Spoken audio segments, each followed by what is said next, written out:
How you doing? My name is Edgar Miller. I'm going to do an informational industrial presentation on the mission of the sports marketer.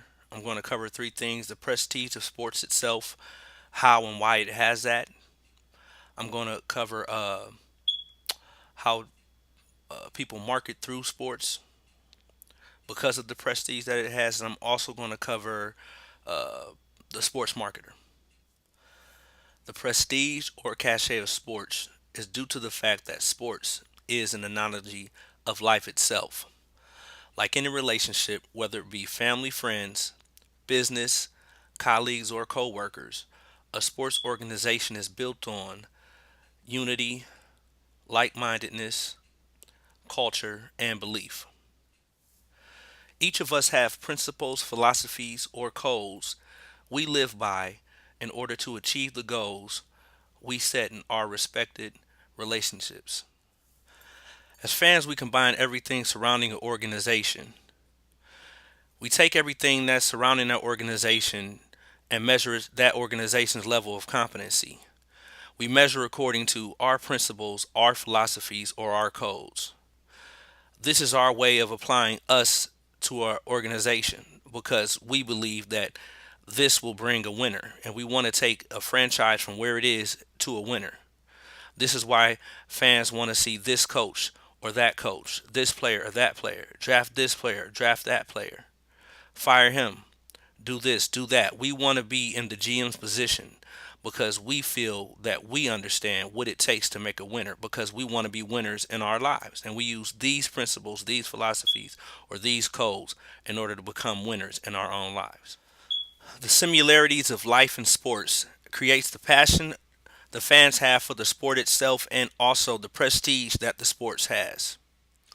When it comes to marketing through sports has a level of prestige that allows it to endorse its sponsors.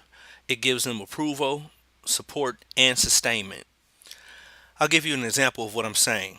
Say if I own a barbershop and I cut someone's hair. I take a picture of that haircut and I put it on my Instagram page.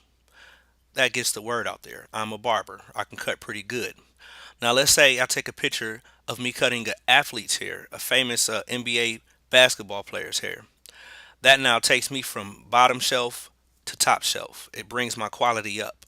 It endorses my work. I'm approved. So when you want to get the best haircut, you'll come to my shop. This is how sports can endorse its sponsors. Is this concept of sponsors being endorsed while you have a lot of companies sponsoring major sporting events. You had Northwestern Mutual do the Rose Bowl, Goodyear did the Cotton Bowl, Vizio did the Fiesta Bowl, Chick-fil-A the Peach Bowl, and so on and so forth. Speaking of the Cotton Bowl, Goodyear flew the Goodyear remote control blimp over the Cotton Bowl during the game. The reason they did this is because over 9 million people viewed that game. So that was a big advertisement thing for them. Goodyear also at the same game had their some of their workers go into the parking lot and measure the tread on the tire or the amount of wear on the tire. They wrote the results of the test down on a flyer and put it under the windshield wipers on the cars. This is all using sports as a way to endorse the sponsor. The 2015 NFL Super Bowl this year between the Seattle Seahawks and the New England Patriots had the highest rating in Super Bowl history with a 49.7 rating. So this caused Snickers, Always, Dove, Budweiser, and various other companies to pay big bucks for their commercials during that game. Now this leads us to the sports marketer. What our job is. Our job is to keep making sports the mecca of marketing. Our job is to increase the prestige that sports already has. This goes back to what I said before. How do we increase the prestige? We find ways, various ways through technology to put the fan back in that GM seat. Already things have started to bring this about. What's known is that knowledge is power. So what gives a fan knowledge? What gives them power to be in that GM seat to feel like they have influence and impact?